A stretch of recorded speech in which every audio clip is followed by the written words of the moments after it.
My name is Evelyn Dawson. I'm 21. Last Christmas Eve at 11:14 p.m., I was standing barefoot in 6 inches of snow, locked outside my own house at -12 degrees, because I asked my father why I didn't get a present. Inside, 30 guests laughed and clinked champagne glasses.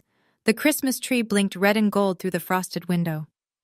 My father poured himself a second glass. My stepmother sliced into a 3-layer cake.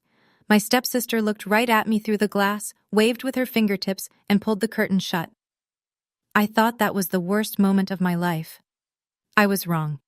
Because right when my toes went completely numb, a black limousine rolled to a stop at the curb, and the woman who stepped out was someone my father had spent 12 years convincing me didn't care whether I lived or died.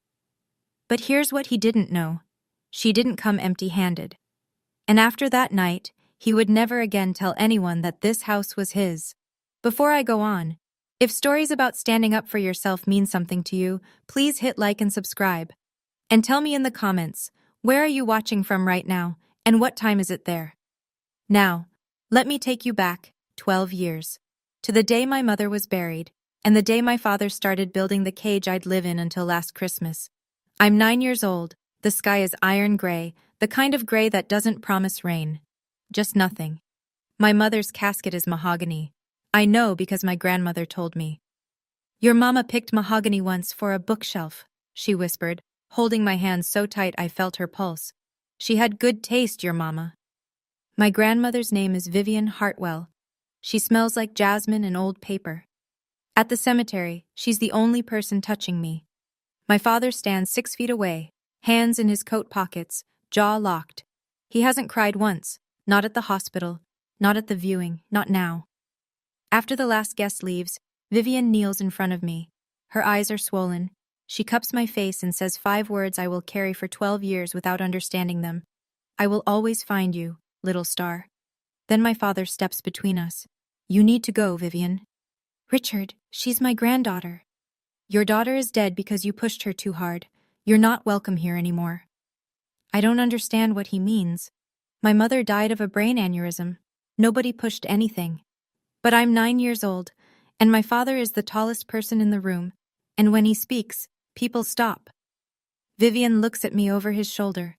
Her lips move, but no sound comes out. Then she turns and walks to her car. I watch it disappear around the corner. Within a month, we move. New town, new number. My father throws out the address book from my mother's desk drawer. It's just us now, he says at dinner. That's all we need. I believe him. I have no reason not to. Not yet. 2 years pass. I'm 11. My father brings home Brenda Morris on a Tuesday. She has honey blonde hair, a smile that shows all her teeth, and a daughter named Kelsey who is 2 years older than me. This is going to be wonderful, Brenda says, squeezing my shoulders. Her nails are acrylic. They dig in. Within a week, Kelsey moves into my bedroom, the one upstairs with the window seat my mother built. I'm relocated to the basement. There's a cot, a lamp, and a water stain on the ceiling shaped like a fist. Kelsey needs sunlight for her skin condition, Brenda explains. Kelsey doesn't have a skin condition. She has a tan from soccer camp. I learn the rules fast. I cook breakfast before school. I clean the kitchen after dinner. I fold laundry on Sundays. Kelsey picks outfits. Kelsey picks TV shows. Kelsey picks where we eat when we go out, which isn't often. And when we do, I sit at the end of the booth. Evelyn likes helping, Brenda tells guests. She's such a little worker bee. One evening, I say to my father, I have homework. Can Kelsey do dishes tonight? Brenda's eyes fill instantly. She presses a hand to her chest. I try so hard, Richard, and she still resents me. My father turns to me. His voice is low and final. Apologize. Now. I apologize. I always apologize. Here's the thing I won't learn for another 10 years. Every single year, every birthday, every Christmas, a package arrives at our old address, then gets forwarded. A gift. A card. From my grandmother. My father signs the return to sender slip before I even know it exists. Every year. For 12 years. But I'll get to that. I'm 18. I open a letter at the kitchen table and my hands shake. Full scholarship. Nursing program. 4-year university. 80 miles east. I show my father. He doesn't look up from his laptop. Nurses clean up other people's messes, he says. Just like you do here. That same month, Kelsey drops out of community college mid-semester. My father pays off her tuition balance, her credit card, and buys her a used Audi. She's finding herself, Brenda says, stroking Kelsey's hair. I find myself 2 part-time jobs, one at a diner, one at a campus bookstore, and I pay for my own textbooks with quarters and crumpled fives. I don't complain. I'm out of the basement 5 days a week now. That's enough. Then one November night, junior year, I'm home for Thanksgiving. Everyone's asleep. I go to the basement to grab a blanket, and behind the water heater, I find a box. Old cardboard. My mother's handwriting on the side. Margaret. Personal. Inside, a silk scarf, a half-used perfume bottle, still faintly sweet, and a photograph. 2 women at a party. My mother, young, laughing, and beside her, an older woman in a navy dress, arm around my mother's waist. On the back, in blue ink, Margaret and Mom, Vivian's 60th birthday. Vivian. The name lands like a stone in still water. My father told me my grandmother died years ago. Heart attack, before you were born.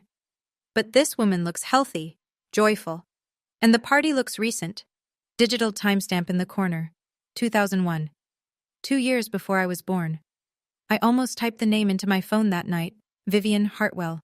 But my father checks my browser history every Sunday. I put the photo back. I close the box. I wait. 5 months later, April, I come home for Easter weekend. I go straight to the basement. The box is gone. I find Brenda in the kitchen, arranging tulips in a vase.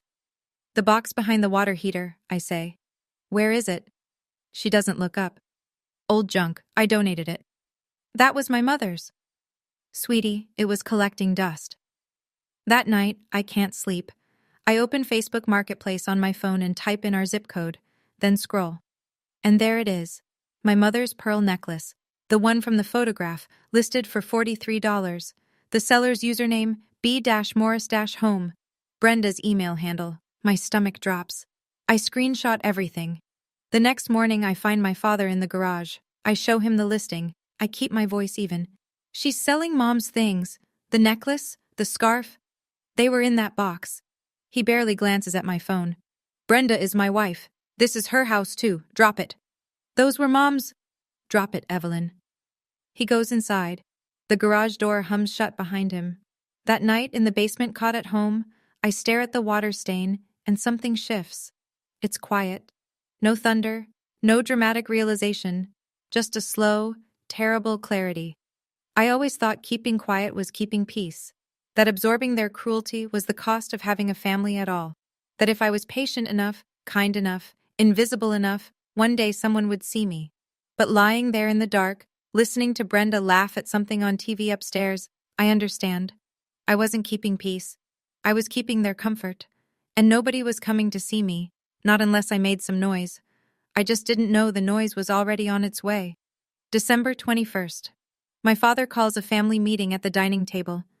Brenda sits beside him, pen and notepad ready, like she's taking minutes for a board. We're hosting Christmas Eve this year, he says. Biggest one yet, 30 guests, neighbors, colleagues from the bank, a few relatives. He looks at me the way a foreman looks at a shift schedule. Evelyn, you're on food. I need a full spread, ham, sides, 2 desserts, decorations, table settings. Start tomorrow. I look at Kelsey. She's painting her nails at the table, not even pretending to listen. What's Kelsey doing? I ask. Kelsey's helping Brenda with the guest list and outfits. Right, outfits. I spend the next 3 days in the kitchen, brining the ham, rolling pie crust at midnight, ironing a tablecloth I find in the back of the linen closet that still smells like my mother's lavender sachets. On December 23rd, I pause. I look at the Christmas tree in the living room. It's enormous. Brenda insisted on 9 feet, and beneath it, wrapped in gold and silver, are stacks of presents. I count them. 32. I read every tag. Not a single one says Evelyn. I find Brenda arranging ribbon on the mantel. Am I invited as a guest, I ask, or just staff? She laughs. light, musical, practiced. Don't be dramatic, sweetie. Family helps family. I nod. I go back to the kitchen. I slice carrots and think about a woman in a navy dress whose name I'm not allowed to search. 200 miles southwest, though I don't know it yet, a 78-year-old woman sits in the back of a black sedan reading a file. The file contains an address. This address, confirmed 72 hours ago. She tells the driver, "Christmas Eve. We go Christmas Eve." December 23rd, late afternoon. A knock at the side door. Ruth Calloway stands on the porch, holding a plate of gingerbread cookies wrapped in cellophane. She's our neighbor 3 houses down. Silver hair, reading glasses on a chain. The kind of woman who remembers everyone's birthday, but never makes a fuss about her own. She steps into the kitchen and sees me. Flour on my cheek, apron stained. Alone. She looks at the ham, the pies cooling on the rack, the potatoes still waiting to be peeled. "All this is you?" she asks. "Family helps family," I say, and I mean it to sound normal, but something in my voice cracks. Ruth sets the cookies down. She glances toward the living room where Brenda's music is playing, then touches my elbow and steers me out to the back porch. "Honey," she says quietly, "I need to tell you something. Yesterday, a car was parked out front. Real nice. Black, tinted windows. Sat there almost an hour." I frown. "Probably lost. Cars that nice don't get lost on Maple Drive." She pauses, studies my face, then softer. "You look just like your mama. You know that?" My throat tightens. "Your mama's mother," Ruth says carefully. "She was something else. A force. You know that, right?" I open my mouth, but nothing comes out. My father told me my grandmother died. My father said she didn't care. Before I can answer, the back door swings open. Richard stands there, beer in hand, smile on, eyes sharp. "Ruth, thanks for the cookies." His voice is warm. His gaze is a warning. Ruth straightens. She pats my arm once, says, "Merry Christmas, sweetheart," and walks down the porch steps without another word. She knows something, but not yet. Not yet. Christmas Eve. The house glows. I've been up since 5 a.m. The ham is glazed and resting. The mashed potatoes are whipped. The green bean casserole is golden on top. 2 pies sit on the counter, pecan and apple, and I made both from scratch because Brenda said store-bought sends the wrong message. By 6 p.m., guests begin arriving. Coats pile on the bed upstairs. Perfume and cologne fog the hallway.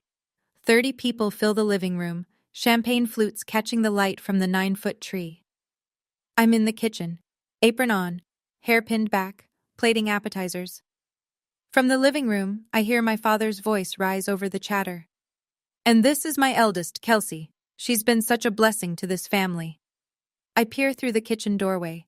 Kelsey stands by the tree in a red velvet dress, smiling like she's accepting an award. Brenda beams beside her. A woman I recognize, Mrs. Palmer from church, glances around. "And where's your other daughter, Richard?" My father waves a hand. "Oh, Evelyn's helping out in the kitchen. She likes to stay busy." Mrs. Palmer tilts her head. "Helping out? On Christmas Eve?" "She insisted," Brenda says smoothly. "She's selfless like that." No one follows up. No one checks. I stand in the kitchen doorway, holding a tray of bruschetta I spent 2 hours making.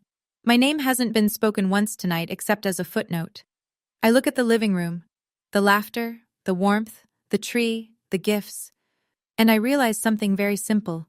I'm not part of this family. I'm the machine that keeps it running. I set the tray down. I untie my apron. I put on the one nice sweater I own. Navy blue, cable knit, the only thing in my closet that isn't stained. I walk into the living room. I sit at the end of the dining table. There's no place card for me, so I pull up a folding chair between 2 of my father's colleagues from the bank. One of them, a man named Gary, nods politely. The other doesn't notice I'm there. The table is beautiful. I know because I set it. The cloth napkins, the candles, the centerpiece I made from pine branches and cinnamon sticks at 1 a.m. I eat in silence for 10 minutes. Then Kelsey opens the first gift. Then another. Then Brenda opens one. Then a neighbor couple exchanges small boxes. The pile under the tree shrinks. Name after name called. Laughter. Thank yous. Wrapping paper crinkling. I sit still, waiting. The pile gets smaller. My name never comes. Finally, when the last ribbon is pulled, I speak. I don't shout. I don't whine. I keep my voice at room temperature. Dad, is there one of those for me? The room doesn't go silent all at once. It goes silent in waves, conversation dying table by table, like candles blown out in sequence. Brenda reacts first. Her eyes go red instantly. Her lip quivers. Evelyn, this isn't the time. I'm just asking. My father sets down his glass. We talked about this. You're 21. Kelsey is 23, I say. She has 6. Nobody moves. I can hear the clock in the hallway. Brenda turns to Richard, tears streaming. Her hand finds his arm. It's a performance. I've seen it 100 times. She always does this, Brenda whispers. But the room is so quiet, everyone hears. What happens next takes 11 seconds. I've replayed it enough times to count. Second 1, Richard pushes his chair back. Second 3, he grabs my upper arm. His fingers press into the bone. Second 5, he walks me to the front door. My heels drag on the hardwood I mopped yesterday. Second 8, he opens the door. The cold hits like a wall. -12 degrees. Wind. Snow coming down sideways. Second 9, he pushes me onto the porch. I stumble. I'm wearing socks. No shoes. The snow soaks through instantly. Second 11, the door shuts. The deadbolt clicks. I stand there. The porch light is off. The only glow comes from the windows, warm and golden and full of people. I press my hand to the glass. Inside, my father straightens his shirt, returns to the table, and picks up his champagne. Brenda dabs her eyes. Somebody pats her back. You want to talk back? He'd said as he shoved me through the door. Do it outside. Come back in when you learn some respect. My feet burn, then sting, then go numb. I curl my toes, but I can't feel them anymore. My sweater is thin. Wind cuts through cable knit like it isn't there. My fingers turn white. 10 minutes. The party resumes inside. Laughter again. Music. Someone found the Bluetooth speaker. 20 minutes. Snow reaches my ankles. I crouch against the railing and hug my knees. I look through the window one more time. Kelsey stands by the tree, holding a phone. She spots me, walks to the glass, smiles, waves her fingers slowly, the way you'd wave to a stranger's dog. Then she pulls the curtain shut. I close my eyes. I think, I'm going to die here. Outside my father's door. On Christmas Eve. I need to pause here for a second, because what happens next? I still can't talk about it without my hands shaking. But before I continue, if you've ever been punished for simply asking a fair question, type, I've been there, in the comments. Or if you think I should have fought back right then, type, fight back. Let me know. Okay. Here's what happened next. The snow is patient. It doesn't rush. It just keeps falling, keeps layering, keeps pressing its weight onto everything beneath it. My shoulders, my knees, the tops of my soaked socks. I don't know how long I've been out here, maybe 25 minutes, maybe 30. Time moves differently when your body starts shutting down the non-essentials. Fingers first, then ears, then the part of your brain that tells you to keep trying. I think about my mother, not in a grand, cinematic way. I just remember her hands, the way she'd warm mine between hers after I walked home from the bus stop in January. She'd blow on my knuckles and say, "There you go, little star, good as new." Little star. I whisper it now, to nobody. Mom, I don't know what to do. The wind answers. The house doesn't. But then, movement. Through the side window, I see a figure. Ruth Calloway. She's standing near the curtain, peering out. Her face is tight. She turns and says something to my father. I can't hear the words through the glass, but I see his hand. A sharp, dismissive wave. The kind of wave that means, not your business. Ruth stares at him for a long moment. Then she turns away. I pull my knees tighter. My jaw won't stop trembling. Then I think about the photograph. The one in the cardboard box. 2 women. A birthday party. Margaret and Mom. Vivian's 60th birthday. Vivian. Ruth's words from 2 days ago. Your mama's mother. She was something else.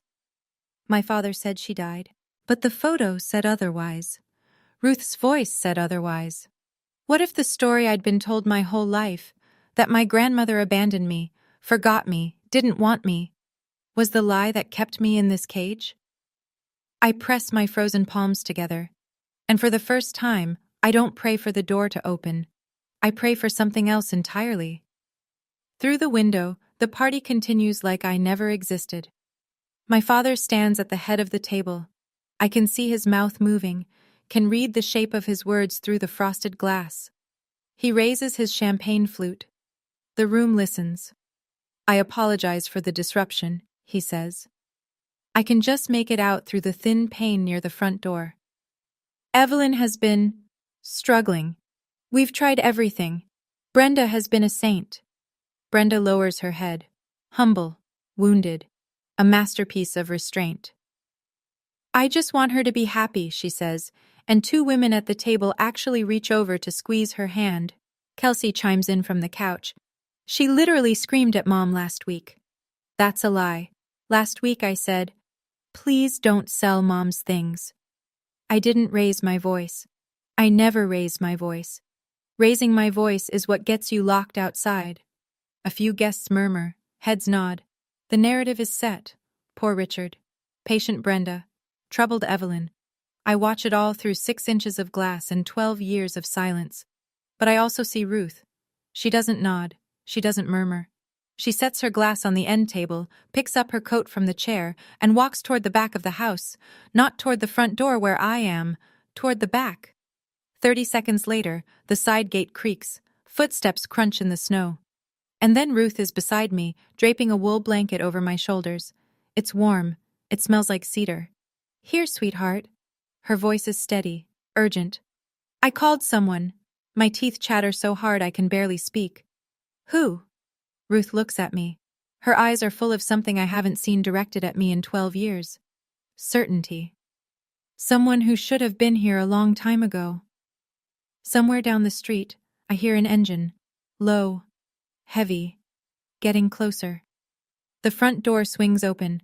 Light and warmth spill onto the porch for exactly 2 seconds before my father's body fills the frame. He sees Ruth. He sees the blanket around my shoulders. His nostrils flare. Ruth, this is a family matter. Ruth doesn't flinch. She's 60 years old and 4 inches shorter than him, but she stands like a woman who's been waiting to say something for a very long time. A family matter? She gestures at my feet. She's barefoot in the snow, Richard. She's being taught a lesson. Go back inside or go home. Is that what you call this? A lesson? I call it parenting. Ruth's chin lifts. Margaret would be ashamed of you. The name lands like a slap. My father's face goes white, then red, in the space of a breath. He opens his mouth, closes it, opens it again. You don't get to say her name. Somebody has to, because you buried it along with everything else. Ruth holds his stare for 3 full seconds. Then she turns, walks down the porch steps, and stands at the edge of the driveway, not leaving, waiting. My father looks at me. I'm clutching the blanket around my shoulders. My lips are blue. He reaches down and yanks the blanket away. The cold crashes back in. You don't get sympathy, he says. You earn your place. Something in me shifts, small, structural, like a crack in a foundation you don't notice until the wall starts leaning. Earn my place? I say. My voice is quiet, but it doesn't shake. In a house my mother lived in? He flinches. Just for a second. A micro-expression. There and gone. But I see it. Then the door slams shut. The deadbolt turns. And I'm alone in the snow again. But not for long. He doesn't waste time. Through the window, I watch my father return to the living room, smooth his shirt, and pick up the room like a conductor picks up an orchestra. I need to be honest with all of you. He pauses. The guests lean in. He has their attention. He always does. Richard Dawson, branch manager at First Heritage Bank, 3-time Rotary Club president, the man who hosts the best parties on Maple Drive. When he speaks, people listen. That's how control works. You build the stage long before you need it. Evelyn has had behavioral problems since she was a child. Her mother coddled her. Brenda and I have tried our best, but tonight, you all saw, she can't control herself. Brenda nods slowly, dabbing beneath her eye with a folded napkin. We even offered to pay for therapy. She refused. That's a lie. Nobody ever offered me therapy. Nobody ever offered me anything except a cot in the basement and a list of chores. Kelsey curls her legs beneath her on the couch. She's been getting worse. Last week she was screaming. 3 lies in 30 seconds. A family record. A couple near the fireplace whispers to each other. Gary from the bank stares at his hands. Mrs. Palmer frowns, but says nothing. I stand outside in the snow, hearing all of it through the thin wall near the front door. Every word, every nod, every silence that means agreement. Tears run down my face, but they're half frozen before they reach my jaw. I want to scream. I want to pound on the glass and say, I cooked your food, I decorated your tree, I ironed your tablecloth, and you locked me out for asking a question. But I don't. I stand still, and I wait. Because down the road, headlights are turning onto Maple Drive, 11:14 p.m. I'll never forget the time, because Ruth checks her watch and whispers it from the edge of the driveway. 11:14. The headlights are wide and low. They sweep across the snow-covered lawns of Maple Drive like searchlights, turning the white ground pale gold. The engine is quiet, the expensive kind of quiet, and the car that emerges from the dark is long and black and polished to a mirror shine. A limousine, on Maple Drive, on Christmas Eve, in front of my father's house. It glides to the curb and stops. The engine idles. Snow drifts against its tires. Ruth walks to the car. She bends toward the rear window and nods at whoever's inside. The driver's door opens. A man in a dark coat steps out, circles to the rear passenger side, and opens the door. Another man emerges first. Middle-aged, gray overcoat, leather briefcase in his left hand. He looks at the house, then at me, then back at the car. Then a hand appears on the doorframe, thin, steady, a single gold ring on the 4th finger. A woman steps out. She's 78 years old, but she moves like someone who has never once waited for permission. White cashmere coat, silver hair pinned in a low knot, eyes sharp and dark and wet. She sees me. I'm crouching on the porch, socks soaked through, lips blue, sweater crusted with snow, shaking so hard my teeth click like a metronome. She stops walking. Her hand goes to her mouth. Her chest rises once, hard, like she's swallowing something jagged. Then she crosses the yard in 5 steps, unbuttons her coat, and drapes it over my shoulders. It's warm. It smells like jasmine. She cups my face in both hands. Her palms are soft and dry and burning warm. She says 2 words. Little Star. I know her. Not from memory. From a photograph hidden behind a water heater in a basement. 2 women at a birthday party, one of them laughing, one of them holding her daughter like she'd never let go. I know you, I whisper, from the photo. Her eyes close. When they open, they're red and fierce and full of something that has been building for 12 years. I know you too, little star. I've been looking for you. She pulls me into her arms. I'm frozen and shaking, and I smell like ham glaze and snow, and she holds me like none of that matters, like I'm the only warm thing in the world. Then she straightens. She looks at the house, the golden windows, the laughter inside, the 9-foot tree and the 30 guests, and the man who locked his daughter outside in the cold. She turns to the man with the briefcase. Douglas. He nods once, opens the briefcase. Vivian walks to the front door. She doesn't knock gently. She knocks 3 times. Firm, measured, final. The door opens. My father stands in the frame, champagne in his hand, smile half-formed. Then he sees her. The glass tilts. Champagne spills on his wrist. He doesn't notice. Vivian. Her name comes out of his mouth like a bone stuck in his throat. She doesn't greet him. She looks past his shoulder, at the 30 faces turned toward the door, at Brenda frozen mid-laugh on the couch, at Kelsey holding a gift bag. Then she looks back at me, still wrapped in her coat on the porch, and back at him. You locked my granddaughter in the snow, she says. Her voice carries. She means it too. On Christmas Eve. In the house I bought. 30 people go silent at once. Brenda stands up from the couch. Who is this woman? Nobody answers her. Every pair of eyes is locked on the doorway, on the 78-year-old woman in a white blouse who just said the word bought like she was reading a verdict. My father recovers first. He always does. Mother, this is a misunderstanding. I am not your mother. Vivian's voice is a scalpel, clean, precise.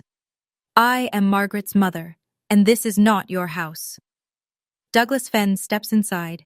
He moves with the practiced calm of a man who has delivered uncomfortable truths in far more hostile rooms than this. He opens the briefcase on the dining table, right next to the centerpiece I made, and removes a folder. This property, Vivian says, lifting a document for the room to see, 47 Maple Drive, was purchased by me, Vivian Hartwell, in 2003, as a wedding gift for my daughter Margaret. The deed is in my name. It has always been in my name. Richard shakes his head. That's not...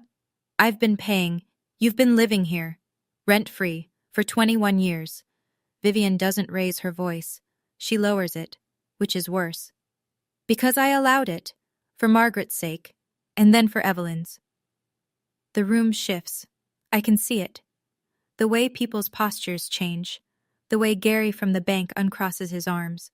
The way Mrs. Palmer puts her hand over her mouth.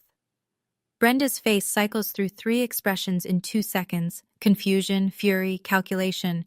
Richard, what is she talking about? This is my house. I pay the bills, utilities, maintenance. Vivian, paying the electric bill does not make you the owner, Richard. Douglas sets the deed on the table, then a second document, then a third, then a thick stack of envelopes bound with a rubber band. 12 years of certified letters, he says mildly, all returned unopened. Vivian turns to me. I'm standing just inside the doorway now. Douglas guided me in. Out of the cold, please, miss, and draped a blanket from the car over my legs. My feet are on the warm hardwood. They sting coming back to life. Evelyn, Vivian's voice changes. The scalpel becomes a hand. Your grandfather and I wrote to you every birthday, every Christmas, cards, gifts, letters, for 12 years. The room holds its breath. I look at my father. Is that true? He doesn't answer. He's staring at the stack of envelopes on the table like they're a grenade with the pin pulled. Dad, did you send her letters back? She's manipulating you. His voice cracks at the seam, just like she manipulated your mother. That's a lie, Richard. Ruth Calloway. She's standing in the back doorway, coat on, arms crossed. I don't know when she came in, but she's here. Margaret loved her mother, Ruth says. More than anything, you were the one who cut Vivian off. I was there. I watched it happen. My father opens his mouth. Nothing comes out. 144 letters, Vivian says. She picks up the bundle and holds it where the light catches it. Every envelope is addressed in the same handwriting. Every one is stamped, "Return to sender." Not one reached her. A woman near the fireplace gasps. Gary from the bank pushes his chair back and stands, as though sitting at this table suddenly implicates him. Kelsey looks at Richard. Dad, what's going on? Brenda is already moving. She takes 2 quiet steps toward the staircase like a woman calculating the fastest route to the exit. My father stands in the middle of his own living room, surrounded by his guests, his decorations, his champagne, and he has nothing left to say. The cage is open. 144 letters. Can you imagine that? 12 years of birthday cards, Christmas gifts, handwritten notes, all intercepted, all sent back. If this story is hitting you somewhere deep, please share it with someone who needs to hear it today. And tell me in the comments, would you forgive Richard, or would you walk away forever? Let's keep going, because Vivian wasn't done. Vivian lets the silence do its work. She doesn't rush. She's spent 12 years waiting. Another 30 seconds is nothing. Then she speaks, and she speaks to Richard the way you speak to someone who has already lost but doesn't know it yet. I gave you this house for Margaret. Margaret is gone. She pauses. And you used it as a cage for her daughter. Richard's jaw works. His fists clench at his sides. But there's nowhere to swing. Not with 30 witnesses, not with a lawyer holding a deed, not with his daughter's frozen socks leaving wet prints on his hardwood. Effective January 15th, Vivian says, I am reclaiming this property. You have 3 weeks to vacate. You can't do that. Douglas doesn't look up from the folder. She can. She's the legal owner. You have no lease, no contract, no claim. I'll file the formal notice tomorrow morning. Richard turns in a slow circle, scanning the room for an ally. Gary looks at the floor. Mrs. Palmer looks at her lap. The couple near the fireplace is already reaching for their coats. Nobody meets his eyes. Then Brenda's voice cuts through. And it's a voice I've never heard before. Not the soft, wounded tremor she uses on Richard.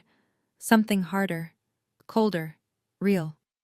Richard, she's standing at the foot of the stairs, purse already on her shoulder. You told me this was your house. It is my. You told me this was yours. The mask falls. Brenda isn't crying now. She's calculating, and the math just changed.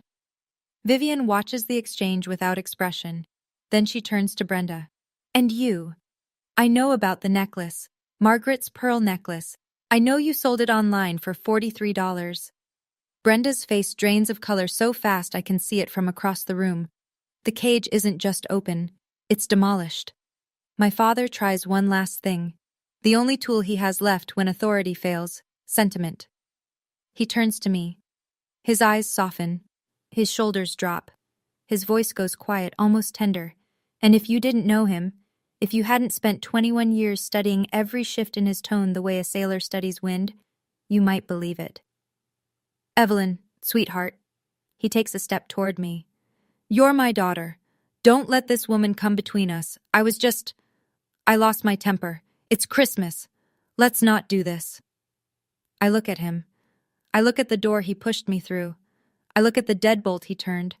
I look at the window Kelsey waved from before pulling the curtain shut. I look at the 30 guests who sat in silence while I stood barefoot in the snow. I don't shout. I don't cry. I speak the way you speak when you finally found the floor after years of falling. You locked me outside at -12 degrees, barefoot, on Christmas Eve, and went back to your wine. I lost my temper. You didn't lose your temper, you made a choice. I hold his gaze. Just like you chose to hide every letter Grandma sent. Just like you chose to tell me she abandoned me for 12 years. He opens his mouth. I don't let him fill it. I'm not punishing you, Dad. I'm done waiting outside your door. I turn to Vivian. She extends her hand. I take it. We walk toward the front door. Ruth Calloway follows. Douglas gathers the documents and closes his briefcase with a soft click. 30 people watch us leave. Nobody speaks. The Christmas tree blinks red and gold behind us, lighting up a room full of people who will never look at Richard Dawson the same way again. I don't look back. The limousine is warm. Not house warm, not blanket warm. The kind of warm that seeps into your bones and tells your body it's safe now, you can stop clenching. Vivian sits beside me. She tucks a second blanket around my legs, then reaches over and takes my frozen hands between hers. She doesn't rub them. She just holds them. Steady and firm, the way she must have held my mother's hands once. I looked for you every single day, little star. My voice is a wreck. He said you didn't want me. I wanted you so much I hired 3 investigators. The first 2 hit dead ends. Your father moved twice, changed phone numbers, used Brenda's name on every bill. She squeezes my hands. The third one found this address 72 hours ago. I was on a plane the next morning. You came for Christmas. I came for you. Christmas was just the clock. I break. Not the way I broke in the basement, silent and swallowed. I break the way you break when someone finally holds the door open after you've been knocking your whole life.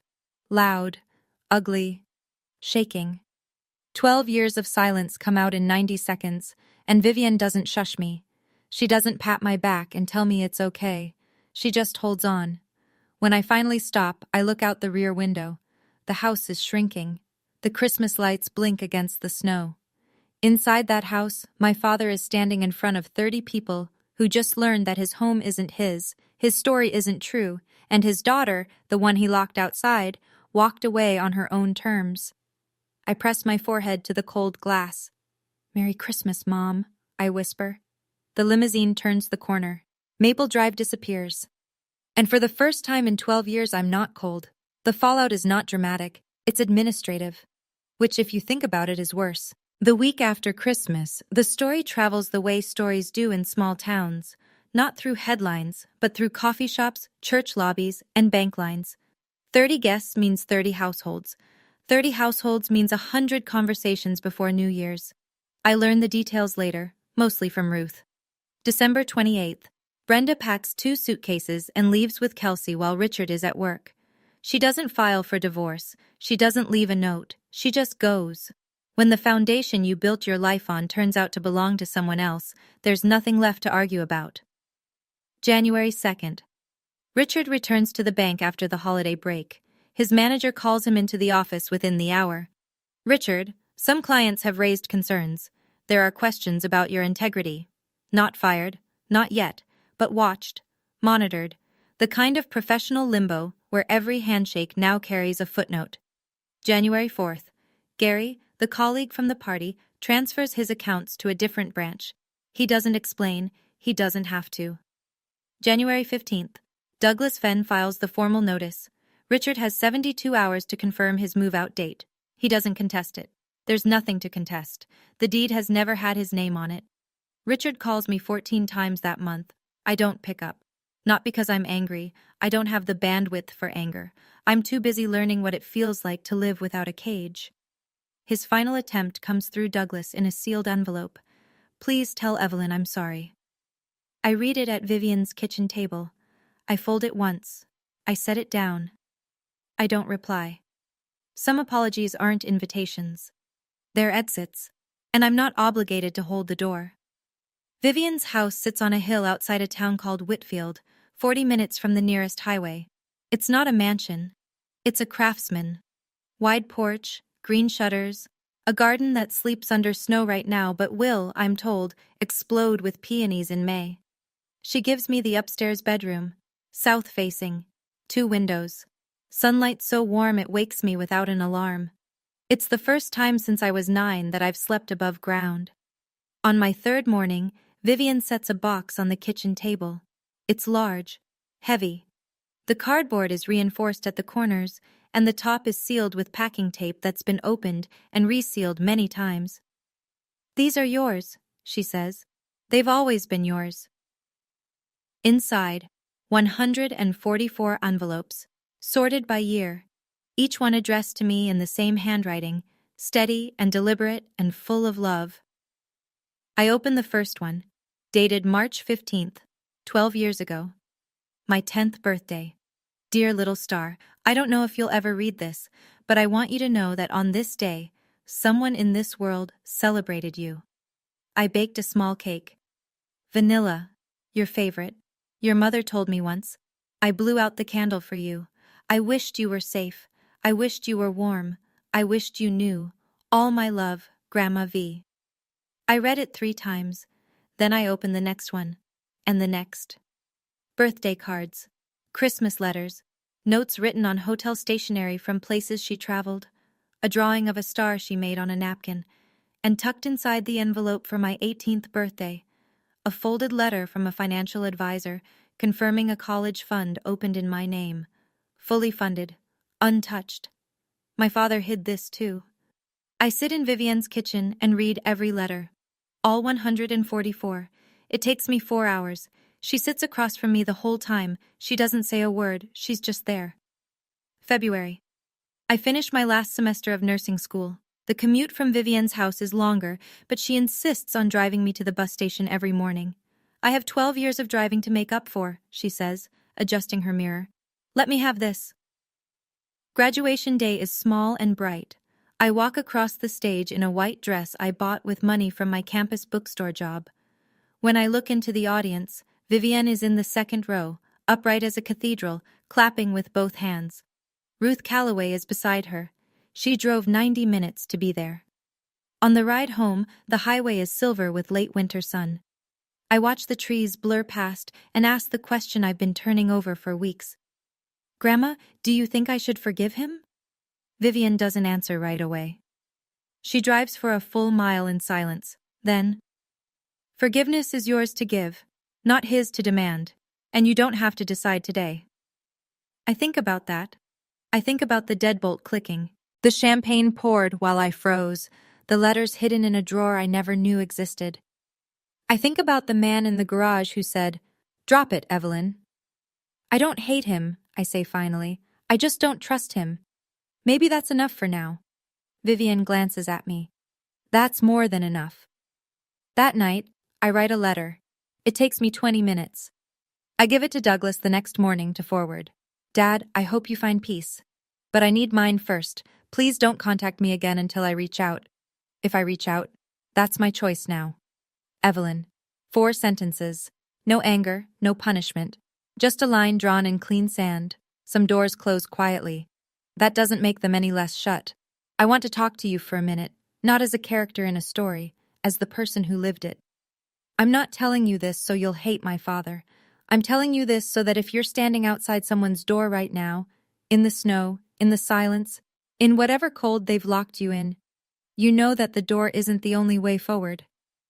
For 12 years, I thought peace meant keeping quiet, absorbing the cruelty, smiling through the exclusion, telling myself that if I was just good enough, patient enough, invisible enough, they'd eventually see me. Let me in. Make room. They didn't. And here's what I've learned since. Silence isn't peace. Silence is the price you pay for someone else's comfort. And when the cost of staying quiet is your own dignity, that's not loyalty. That's erasure. My grandmother taught me something I'll carry forever. She said, "You don't need anyone's permission to have value, but you do need to give yourself permission to walk away." I walked away, not in anger, not in revenge. I walked away because I finally understood that love doesn't lock you out. Love drives 200 miles on Christmas Eve in a snowstorm because it heard you might be cold. Today, I work at a hospital 30 minutes from Vivian's house. I'm a registered nurse. I help people feel safe in their worst moments, and I think I'm good at it. Maybe because I know what it feels like when nobody comes. I have a small apartment now, close enough to visit Vivian every weekend. I have a cat named Star. She sleeps on my chest every night and doesn't care whether I earned my place. I already have one. I always did. This Christmas is different. Vivian's craftsman house smells like cinnamon and pine. The tree is small, 5 feet maybe, and we decorated it together. No 9-foot statement piece, no 30 guests, no gold wrapping paper piled in towers, just us, 2 place settings, 2 mugs of cocoa, a fire in the hearth, snow falling outside the window, soft and steady, and for the first time in my life, I'm watching it from the warm side of the glass. Under the tree, 2 gifts. "Open yours first," Vivian says. I pick up the small box, unwrap it carefully. Inside, on a bed of velvet, is a pearl necklace. A pendant hangs from the center, a tiny oval locket. I press the clasp. It opens. Inside, a photograph. My mother. Young, laughing. The same photo from the cardboard box in the basement, but smaller. Miniature. Perfectly preserved.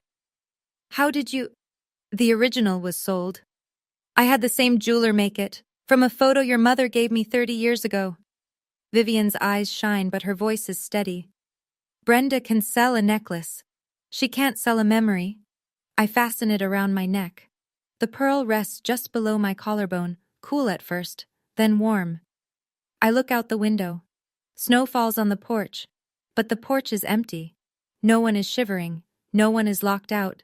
No one is watching happiness through a window, wondering why it never includes them. Last Christmas, I stood outside in the snow, barefoot and frozen, watching someone else's joy through a pane of glass. This Christmas, I am the warmth inside. I press the locket against my chest. I close my eyes. "Merry Christmas, little star," Vivian says. "Merry Christmas, Grandma." That's my story, and now I want to hear yours. If you've ever had to walk away from someone you love to protect yourself, type "I walked away" in the comments. Or if you chose to stay and fight for your boundaries, type "I stayed and fought." Both are brave, both are valid. If this story moved you, check the description for more stories just like this one. Thank you for being here. Merry Christmas, little stars.